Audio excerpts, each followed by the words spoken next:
But I have to ask you this because I think it's a necessary question. So many of your supporters I meet are also part of the 9/11 Truth movement. You've appeared in a movie, Endgame, that talks about the Bilderbergers, etc. Why do you think there is such an attraction from that part of the political discourse to your movement?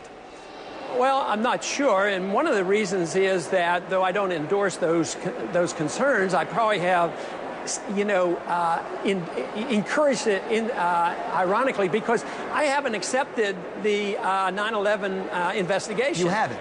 No, because I think they hid things from us, and they didn't want to blame anybody. Nobody was discovered to be inept. We spent $40 billion on security, and the information was there. What about the CIA agents that reported 35 or 40 times that these individuals were flying airplanes, but learning how to fly airplanes but not land them, and we didn't do anything, but nobody was punished. So there was a lot of ineptness there on that, and nobody talks about the incentives for people to commit suicide terrorism, and it's very, very clear that suicide terrorists are not motivated because people are rich or because they're free. They're motivated mainly and almost wholeheartedly because they are occupied by foreign nations. And if we don't understand that, we are going to be forever threatened by terrorists. Once again, I disagree with you, but are you saying there's something about the 9/11 attack that we should know but don't? I thought we know. 19 guys, airplanes slammed into the buildings. What don't we know?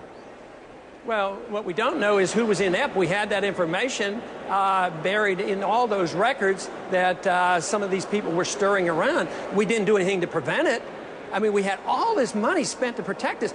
On that day, on 9/11, Seoul, Korea was better protected than Washington, D.C. and New York City. So there's something wrong. We're looking outward, not inward. We closed down bases in America, and we built them in Saudi Arabia, which was the #1 motivating factor of Osama bin Laden. He says, you have a military base by foreigners on our holy land.